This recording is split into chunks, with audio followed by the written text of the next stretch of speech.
Eu quero pedir que você abra sua Bíblia ou acompanhe o texto que vai ser projetado aqui à frente, no segundo livro de Reis. Segundo livro de Reis, capítulo 5. Segundo livro de Reis, capítulo 5, que vai falar sobre a cura da lepra de Naamã. Naamã não era de Israel, Naamã era da Síria, era um general sírio, alguém da alta estirpe da Síria, e foi parar em Israel junto ao profeta Eliseu por causa de uma determinada circunstância que nós vamos conhecer agora nessa leitura. Segundo o livro de Reis, capítulo 5. Naamã, que era comandante do exército do rei da Síria, essa mesma Síria, que hoje você vê nos jornais já totalmente bombardeada, acabada, pulverizada, a Síria teve um lugar muito especial na narrativa do Antigo Testamento, em diversas ocasiões. Essa é uma delas, um general sírio, desse mesmo povo que agora está refugiado e se refugiando em várias partes da Europa, porque não tem mais condições de estar na sua terra destruída. Esse povo que muitos países receberam, outros tantos estão se negando a receber, é desse povo sírio que nós estamos falando. E Naamã era um homem do exército sírio. Era muito respeitado e era honrado pelo seu senhor, pelo seu rei, pois por meio dele o Senhor dera vitória à Síria muitas vezes. Mas esse grande guerreiro ficou leproso, ficou mortalmente leproso, ficou letalmente leproso. Ora, tropas da Síria haviam atacado Israel e levado cativa uma menina que passou a servir a mulher de Naamã, uma criada da casa. Um dia, ela disse à sua senhora, a esposa de Naamã: se o meu senhor, se Naamã, procurasse o profeta que está lá em Samaria, capital do reino do norte, que era o reino de Israel, ele o curaria da lepra. Naamã foi contar ao seu senhor o que a menina israelita dissera. O rei da Síria respondeu: então vá. Ele era muito querido pelo rei da Síria. Então o rei não pensou duas vezes em liberá-lo para ir a Israel, e darei a você uma carta, e você vai entregar essa carta ao rei de Israel. Então, Naamã partiu, levando consigo 350 quilos de prata, 72 quilos de ouro, 10 mudas de roupas finas, que não sabia quanto tempo ele passaria lá. A carta que levou ao rei de Israel dizia: junto com esta carta, estou te enviando meu oficial Naamã para que o cures da lepra. Assim que o rei de Israel leu a carta, ficou furioso. Todas as vezes que essa expressão rasgou as vestes aparece no Antigo Testamento, significa que a pessoa ou foi tomada de uma tristeza muito grande com a morte de alguém muito querido, e ela rasga as suas vestes para demonstrar a sua tristeza, ou está tomada de ódio, de uma raiva profunda, e ela rasga suas vestes para manifestar essa raiva, esse ódio. E o rei de Israel então rasgou as suas vestes com muito ódio do rei da Síria e disse: o que esse homem está querendo? Por acaso eu sou Deus? E ele me manda um general dele para que eu possa conceder vida ou morte? Por que que esse homem me envia alguém para que eu o cure da lepra? Está na cara. É óbvio que ele está arrumando um pretexto para arrumar uma guerra com a gente, para arranjar uma guerra comigo. que ele está querendo provavelmente é vir aqui destruir a nossa terra, tomar a nossa terra e quer uma desculpa. E me manda esse homem para eu curá-lo da lepra. Como é que eu vou fazer isso? Vejam como ele procura um motivo para se desentender comigo. Quando Eliseu, profeta de Deus, soube que o rei de Israel havia ficado tão furioso, rasgando suas vestes, mandou-lhe então esta mensagem: por que é que estás assim, nervosinho, furioso, tão bravinho? Faz o seguinte, envia esse homem a mim, e ele saberá que há profeta em Israel. Como se ele dissesse: você tem toda a razão, você como rei não pode fazer nada, mas manda para mim que eu sei quem pode fazer alguma coisa por ele. Então Naamã foi com seus cavalos e carros e parou à porta na casa de Eliseu. Eliseu enviou um mensageiro para lhe dizer: olha, você vai fazer o seguinte, Naamã, você vai lavar-se 7 vezes no Rio Jordão, 7 mergulhos, 7 imersões, 7 batismos. Você vai se imergir 7 vezes no Rio Jordão. A sua pele será restaurada e você ficará purificado. Aí foi a vez de Naamã ficar bravo. Parece que todo mundo nesse texto gosta de ficar bravo. Agora foi a vez de Naamã ficar bravo. Então Naamã ficou furioso, indignado, revoltado. E ele disse: eu estava certo que ele sairia para receber-me, invocaria em pé o nome do Senhor, o seu Deus, moveria a mão sobre o lugar afetado e me curaria da lepra. Igual acontece em filme. Ele estava certo, não tinha filme ainda no tempo dele, mas se tivesse, era isso que ele estava dizendo. Olha, eu queria que a coisa fosse assim, tipo uma cena de filme. Ele viesse, botasse a mão e a coisa ali acontecesse e eu ficasse curado. Era uma coisa meio hollywoodiana dessa que eu queria que acontecesse. Agora, ir até o rio e mergulhar 7 vezes. Além disso, lá na Síria, a gente tem os rios Abana e Farfar, lá em Damasco, na capital da Síria, que são rios muito mais famosos, muito mais conhecidos do que esse rio Jordão, esse rio de Israel. Será que ele não poderia dizer para eu me lavar lá num desses rios mesmo da Síria? E foi embora furioso.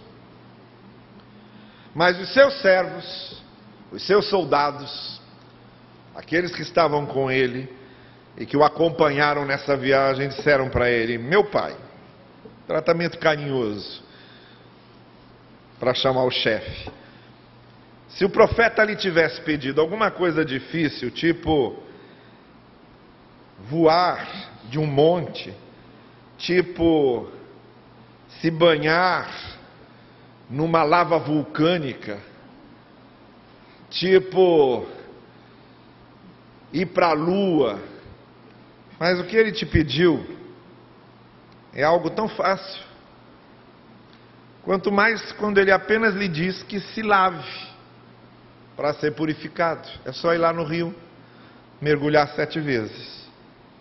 Então ele, convencido disso, pelos seus soldados, desceu ao Jordão, mergulhou 7 vezes conforme a ordem do profeta de Deus e foi purificado. Sua pele tornou-se como a de uma criança. Então Naamã e toda a sua comitiva foram até a casa de Eliseu, até a casa do homem de Deus.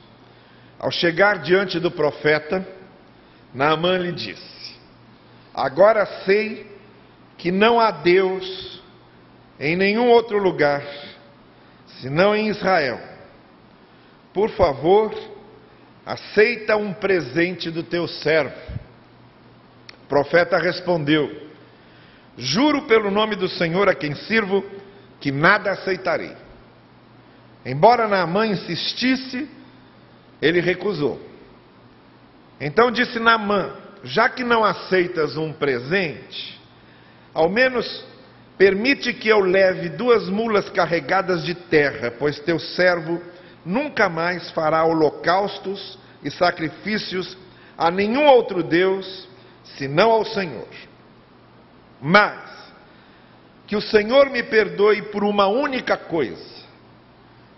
Quando o meu rei vai adorar no templo de Rimon, que era um dos deuses da Síria, eu o acompanho e eu tenho que me ajoelhar para que ele possa se apoiar em mim e em meu braço para prestar adoração ao Deus dele. Que o Senhor perdoe o seu servo por isso.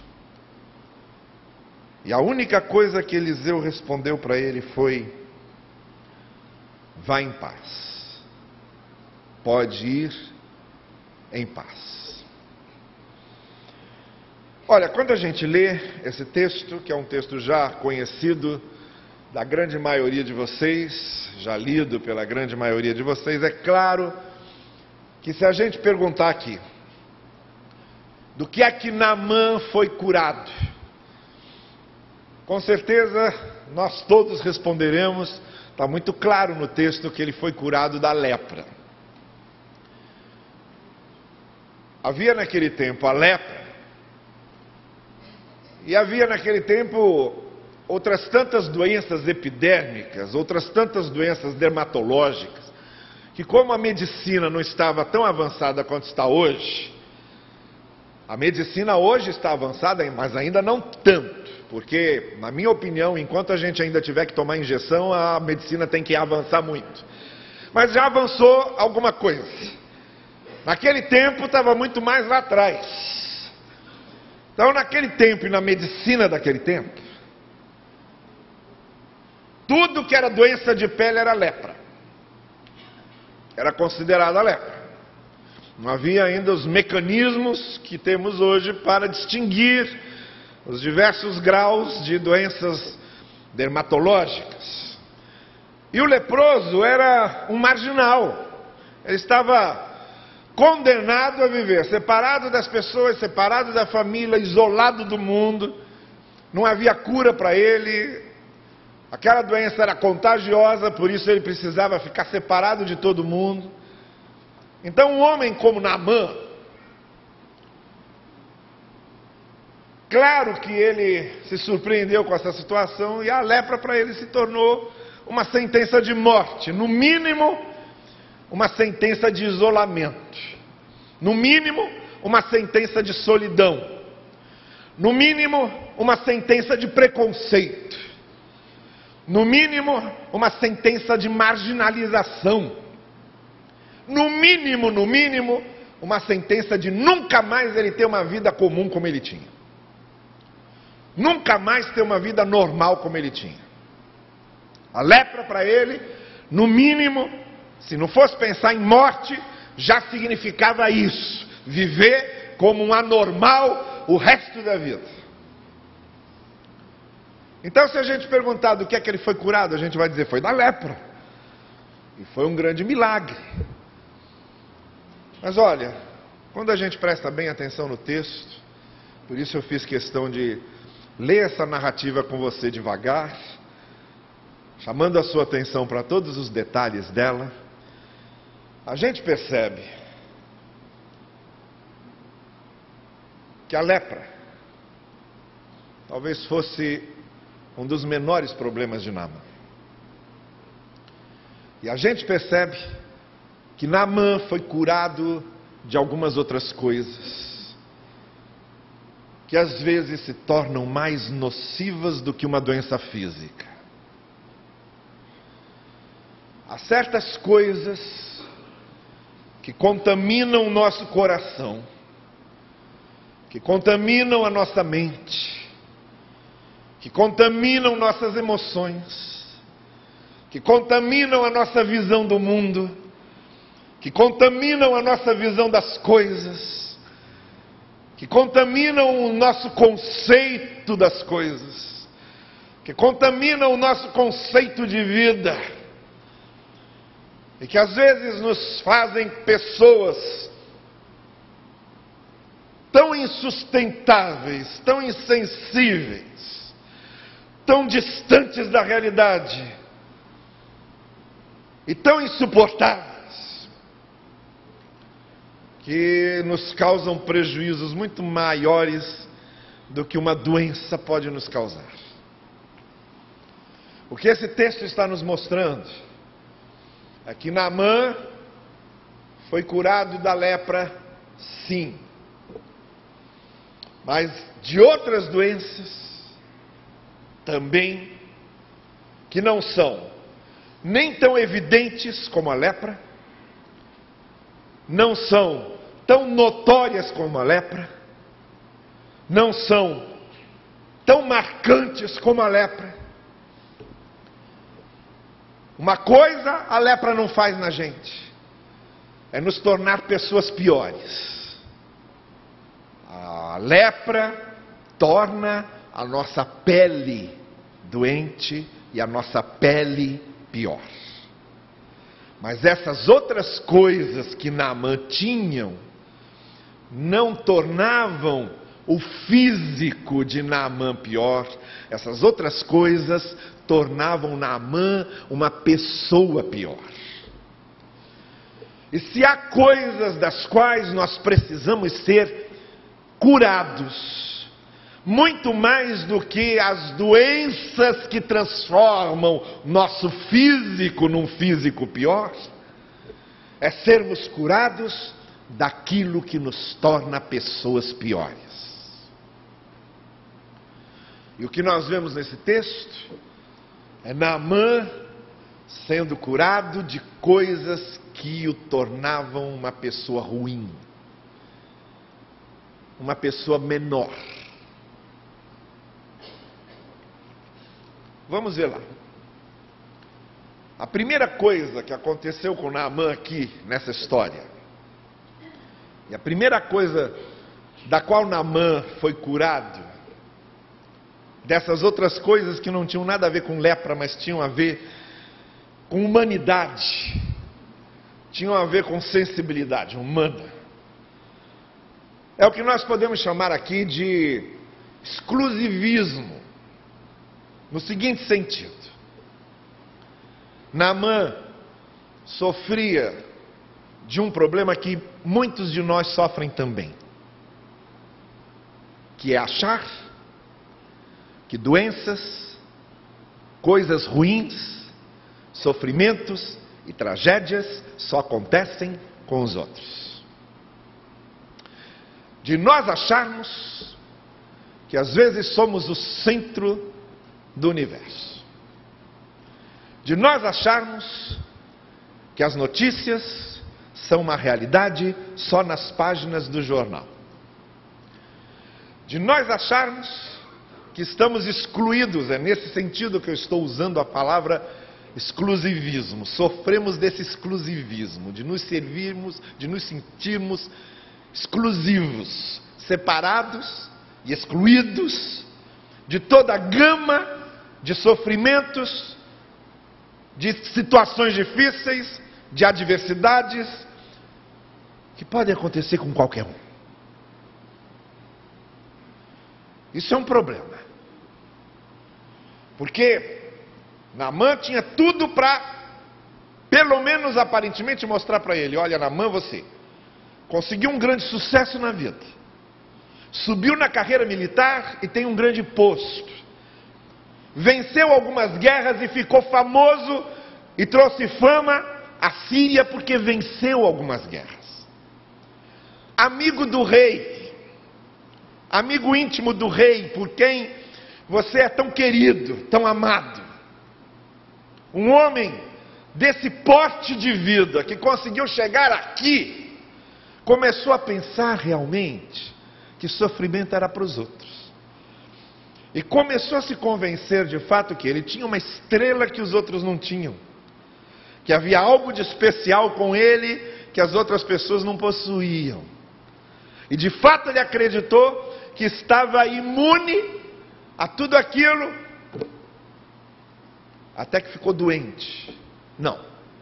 não ficou só doente. Até que ficou muito mal. Não ficou só muito mal. Ele ficou leproso. Leproso. E aí, se olhava no espelho e deve ter se perguntado milhões de vezes: como foi que isso aconteceu comigo? Deve ter se perguntado milhões de vezes: por que justamente comigo? Deve ter se perguntado milhões de vezes: por que essas coisas estão atravessando no meu caminho desse jeito?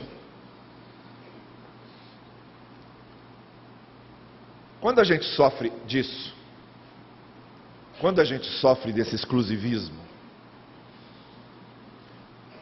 a gente perde a oportunidade de vivermos com os pés no chão, realistas. Quando nós sofremos disso, achando que as coisas só acontecem com os outros, e aí acontece alguma coisa com a gente, justamente por não estarmos preparados para aquilo, e justamente por acharmos que as coisas ruins acontecem só com os outros, a gente se desestabiliza completamente. E aí a gente começa a sentir sensações, viver emoções tremendas.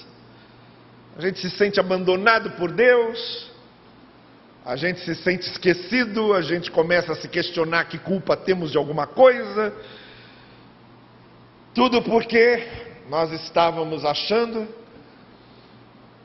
que somos algo especial, que as coisas ruins acontecem só com os outros, que a gente nunca vai passar por uma situação dessa. Não é que a gente ouve muita gente dizer exatamente isso: eu nunca imaginei que fosse passar por uma situação dessa. Essa foi a primeira coisa que Naamã foi curado, sabe? Desse exclusivismo, de achar que com ele nada acontecia, que ele havia chegado num patamar de vida, que havia conquistado tanta coisa, tinha conseguido uma fama tão grande, estava tão bem socialmente diante de todos, que eu nasci com uma estrela e nada me acontece de mal.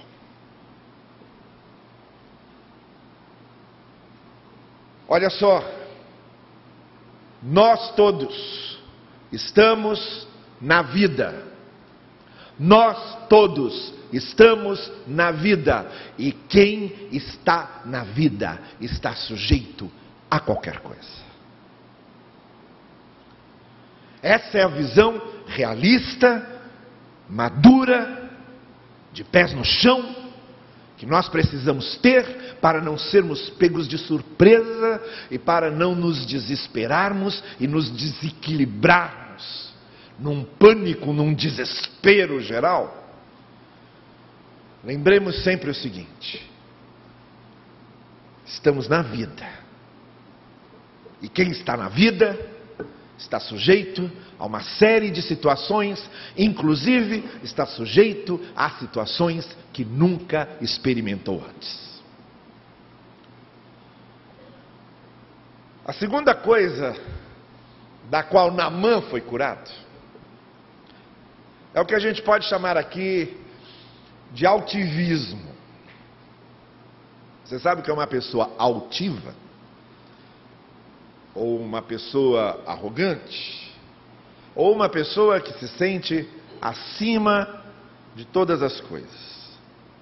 E no seu altivismo, durante muito tempo na vida, Naamã acreditou que grandes coisas só poderiam vir de grandes pessoas. Que as coisas mais importantes acontecem por causa das grandes pessoas. Das pessoas mais destacadas, das pessoas mais preparadas, das pessoas socialmente mais respeitadas, das grandes autoridades. Durante muito tempo ele acreditou nisso. Ele cria mesmo nisso. Até que a melhor sugestão que ele recebeu na vida, no momento que ele mais precisava da melhor sugestão, veio através da criada da sua esposa. Que não era só uma criada, era uma menina. E não era só uma criada menina, era uma criada menina judia, israelense. Os sírios tinham invadido Israel numa certa época, venceram Israel. Ela veio junto com os outros cativos, os que tinham perdido a guerra. Era uma prisioneira de guerra e que trabalhava na casa de Naamã como escrava, criada da mulher de Naamã. E o texto nos conta que a informação mais importante que Naamã podia receber na vida, recebeu dessa criaturinha.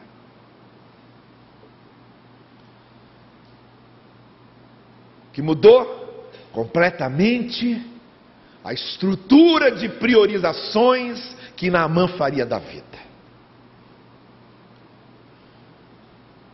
Naamã não sabia, mas ele estava entrando no terreno de um Deus, que quando a gente lê Paulo falando sobre isso no Novo Testamento, a gente percebe que Naamã estava agora entrando no terreno de um Deus que é mestre em fazer isso.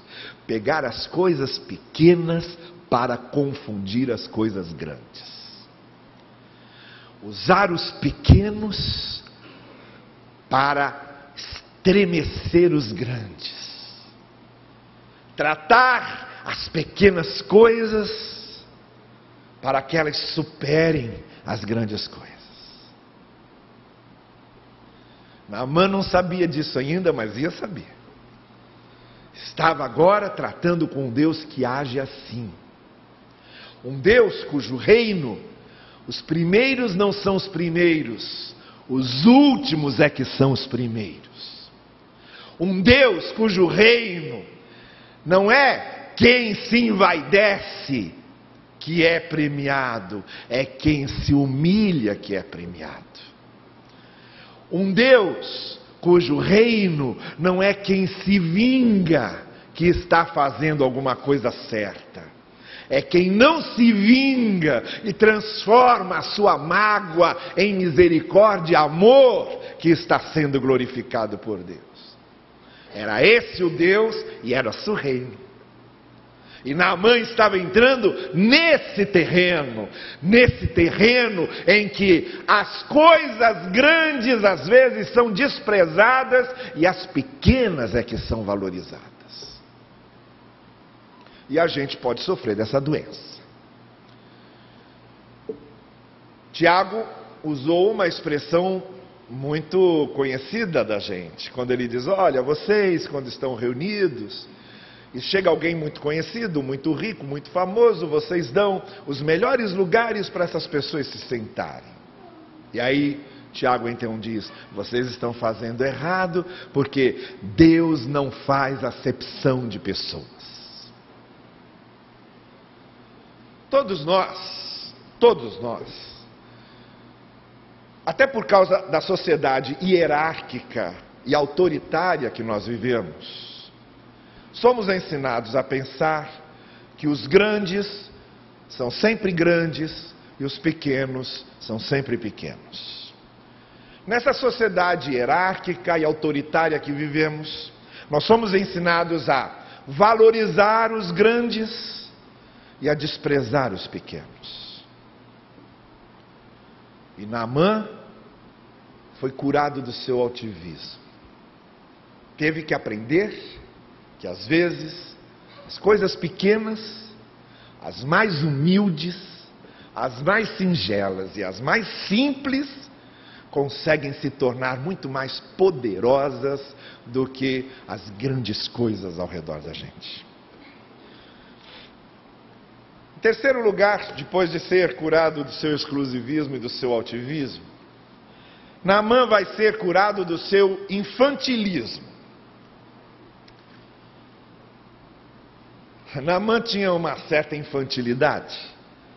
E a sua infantilidade estava no seguinte: quando ele pega a carta do rei da Síria para levar para o rei de Israel, Naamã imaginava que tudo estava muito claro, que tudo estava muito explicado, que tudo seria muito compreendido. E aí, de repente, sem que ele percebesse, Naamã se viu no meio de um ruído de comunicação fenomenal. Um ruído de comunicação colossal, um troço doido. O rei da Síria manda uma mensagem para o rei de Israel, porque Naamã informou o rei da Síria que havia alguém em Israel que poderia curar, mas não sabia quem era. O rei da Síria então só escreveu para o rei de Israel dizendo isso: olha, recebe aí o meu oficial, porque eu sei que vocês têm como curá-lo. Só isso que ele disse. Mas quando o rei de Israel lê a carta, então o rei de Israel entende que o rei da Síria está provocando, está dizendo: olha, cura aí o meu oficial. E aí ele se revolta, porque a comunicação foi truncada, porque o que parecia muito claro não estava claro. E o que eu quero dizer é que às vezes nós temos essa infantilidade de achar que nós nos comunicamos muito bem. E quando a gente acorda e quando a gente percebe, a gente está no meio de uma confusão enorme. Eu já contei para vocês aqui a história do Marcolino, que era diácono lá da primeira igreja de Inhaúma, onde eu fui pastor. Marcolino já está morto, eu posso falar dele à vontade, não tem problema nenhum. O Marcolino estava lá na igreja e eu em casa lembrei de checar se já havia sido preparado material para a ceia. Então eu telefonei para a igreja, o Marcolino atendeu. E aí eu disse: Marcolino, é o pastor Novaes, eu queria saber se o material da ceia está todo pronto aí. Ele respondeu para mim. Marcolino era meio surdo, esse era o problema. Ele respondeu para mim assim: o pastor Novaes não está. Aí eu disse: eu sei que o pastor Novaes não está, porque sou eu que estou falando com você. Eu estou querendo saber da questão da ceia. Precisa avisar os diáconos para deixarem a ceia pronta. Aí ele disse assim no telefone: tá bem, sim senhor, pode deixar que eu aviso ao pastor quando ele chegar. E bateu o telefone na minha cara. Aí eu resolvi ligar de novo. Vamos esclarecer essa história. Liguei outra vez, Marcolino atendeu outra vez. Eu disse: Marcolino, não desliga, presta atenção, é o pastor Novaes que está falando. Aí ele disse: ô pastor, acabaram de ligar para o senhor agora e mandaram avisar para o senhor que o material da ceia tem que ser preparado. E desligou na minha cara outra vez. Sabe o que é você, de repente, se ver no meio de uma falta de comunicação tremenda? Agora, isso vale para todos nós que vivemos com nossos semelhantes. Preste bem atenção nisso, você que vive em família, você que trabalha com pessoas, você que tem vizinhos, você que tem amigos, preste atenção. Não podemos ser infantis. Nós não sabemos nos comunicar com perfeição. Nós nem nos explicamos direito como podíamos nos explicar, nem entendemos direito como deveríamos entender. E o nosso grande problema no convívio humano é justamente essa incapacidade de nos comunicarmos perfeitamente. Então, se você quiser ter uma vida em família em paz, e se quiser ter um convívio com vizinhança em paz, e se quiser trabalhar no ambiente de trabalho em paz, coloque na sua cabeça que nós somos muito imperfeitos para nos comunicarmos e que problemas de comunicação podem acontecer a toda hora. E que a gente tem que estar sempre aperfeiçoando os nossos canais de comunicação. Devemos estar sempre precisando e nos esforçando para nos explicarmos cada vez melhor, para ouvirmos cada vez melhor, para tentarmos entender cada vez melhor. E quando começar uma briga, comece se perguntando antes de mais nada, se foi você que disse alguma coisa errada, se foi você que não soube explicar direito, se foi você que não foi suficientemente claro. E em vez de começar uma discussão dizendo, você não me entendeu, é muito melhor você começar dizendo, acho que eu não me expliquei bem. Essas questões fazem com que nós sejamos muito mais adultos na nossa maneira de nos comunicarmos e que não sejamos infantis, achando que a comunicação é fácil. Comunicação não é fácil e precisa ser exercitada permanentemente. Relacionar-se é comunicar-se. Quem não consegue se comunicar, não consegue se relacionar. O que significa dizer que quanto melhor eu me comunico, melhor eu me relaciono. Naamã foi curado do seu exclusivismo, Naamã foi curado do seu altivismo, Naamã foi curado do seu infantilismo, Naamã foi curado do seu pedantismo. A pessoa pedante é aquela que, por exemplo, acha que está sempre certa e que as suas coisas são sempre as melhores. A sua opinião é a mais certa sempre, o que ele gosta é sempre melhor, o que ele pensa é sempre o mais correto. Esse é o pedante. Naamã era assim. E o pedantismo nos faz pessoas insuportáveis.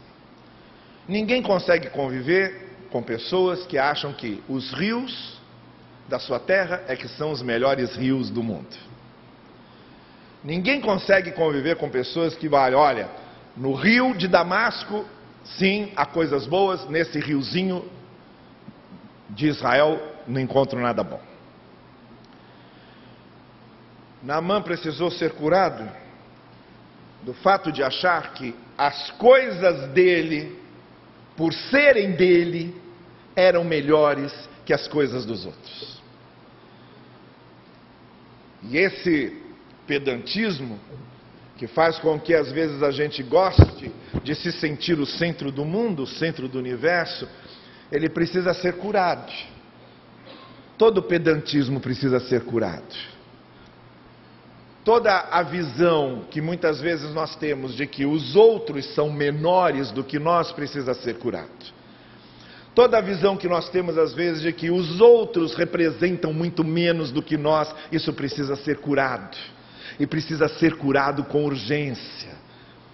Porque se há uma coisa que torna essencialmente a mensagem do Evangelho uma mensagem central nesse sentido, é quando o Senhor dos mundos e do universo disse, eu vim não para ser servido, mas para servir.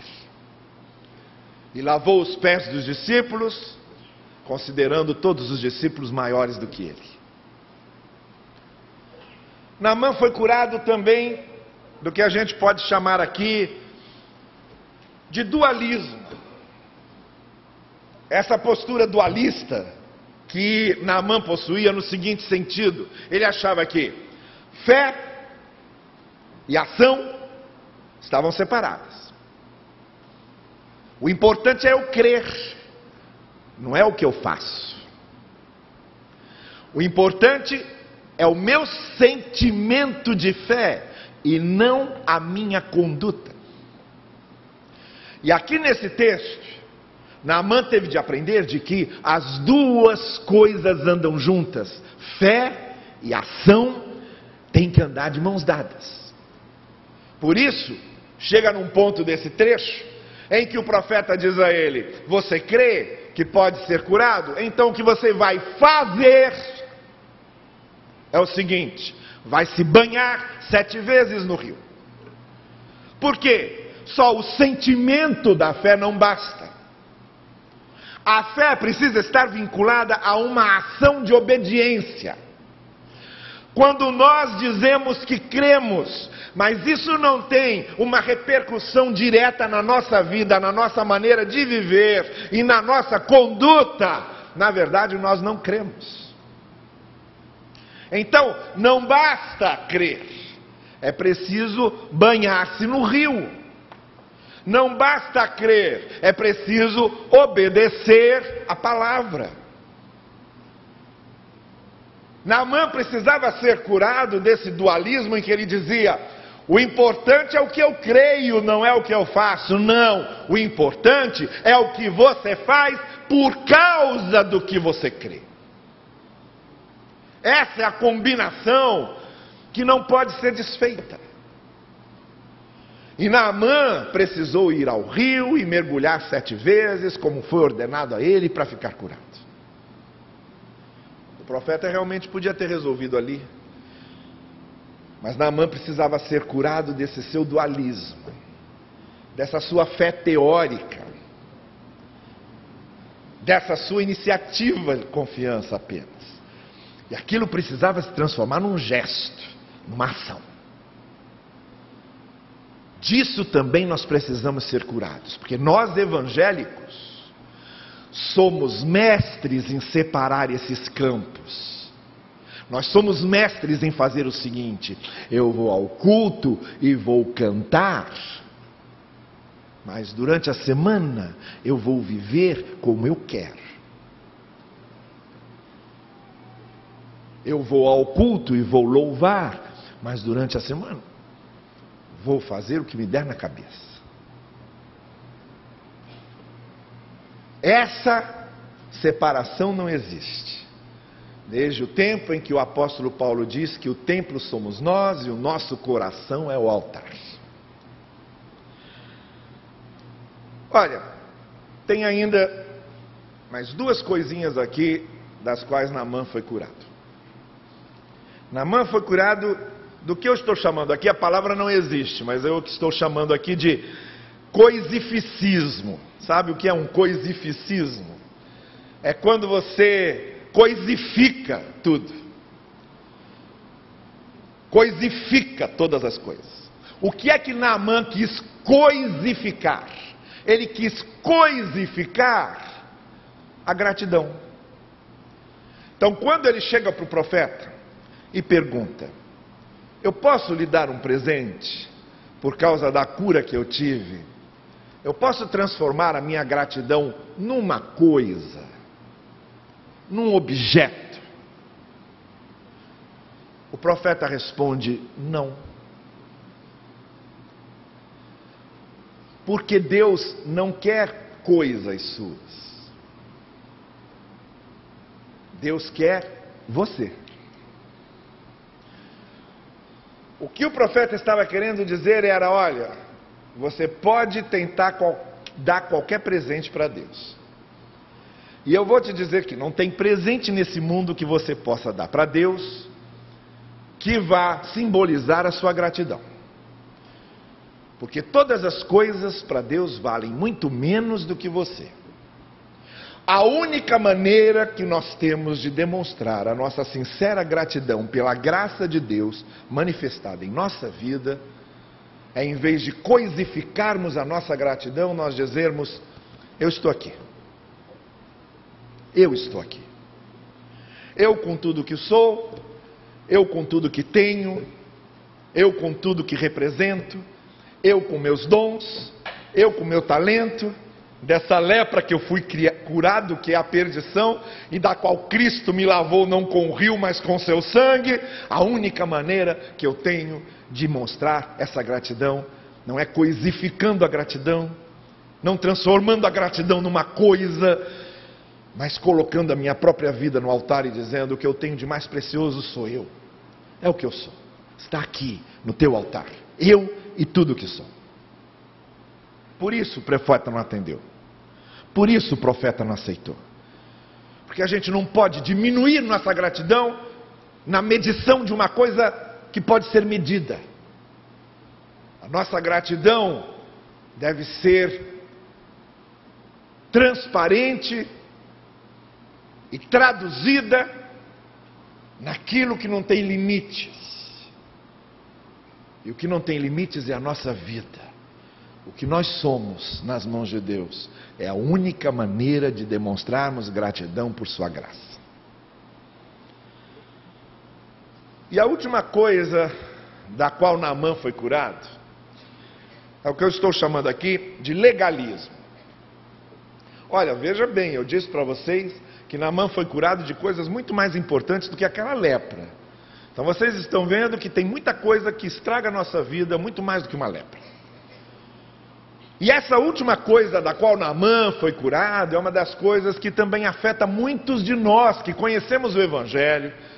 Conhecemos o Evangelho conhecendo a graça, e com o passar do tempo nós vamos nos tornando legalistas.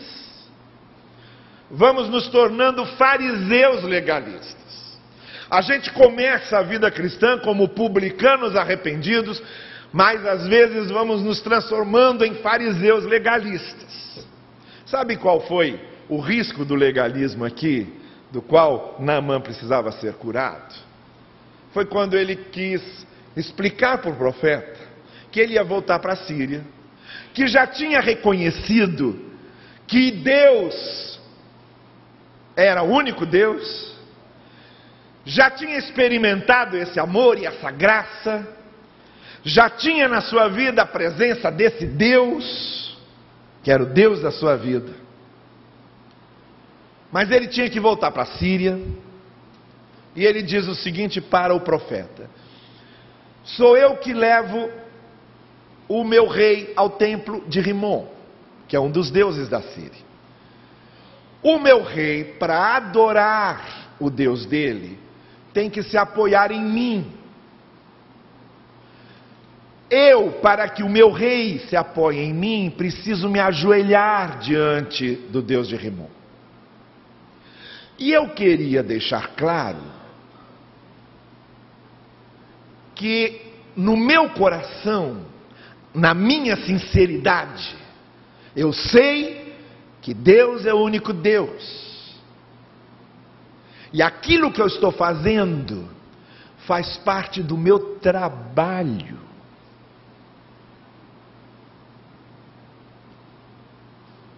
Aí o profeta responde: não faz nenhuma tese teológica, não faz nenhum tratado de ética, não chama nenhuma comissão de disciplina.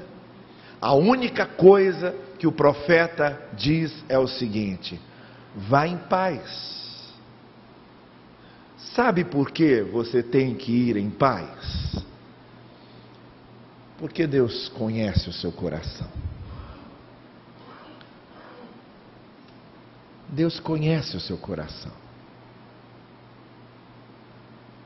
Ele sabe o que você está sentindo naquele momento. Ele sabe o que você está pensando naquele momento. Deus é a única pessoa para quem você não precisa explicar as suas intenções, porque Ele conhece o seu coração. Vai em paz. Porque quando Deus conhece o meu coração e eu sei da sinceridade que há nele, eu não preciso ter medo do julgamento de Deus. Vocês sabem de quem que eu preciso ter medo? Eu preciso ter medo do julgamento das pessoas. E eu tenho muito medo do julgamento das pessoas. Porque as pessoas veem a gente só por fora. As pessoas nos julgam por aquilo que elas estão vendo. Se um evangélico piedoso passasse em frente ao templo do Deus Rimon e visse Naamã ajoelhado diante da imagem do Deus Rimon, o evangélico piedoso ia voltar para a igreja dele e ia espalhar para todo mundo que Naamã estava traindo a sua fé porque estava adorando o Deus Rimon. Era isso que o evangélico piedoso ia fazer. Sabe por que o evangélico piedoso faz isso? Porque o evangélico piedoso não pode ler o coração da gente. O evangélico piedoso não sabe o que está no coração da gente. Mas o profeta está dizendo a Eliseu: vai em paz, porque está dizendo: Deus sabe o que está no seu coração. Você não precisa se sentir com medo de ser julgado por Deus, porque o juízo de Deus é em cima do que Deus vê no seu coração. Também desse legalismo, Naamã foi curado. E olha, não existe vida mais leve do que aquele que sabe que é visto pela graça de Deus. Como também não existe vida mais pesada do que aquele que é cheio de legalismos religiosos em seu coração. Desse legalismo piedoso, Naamã também foi curado.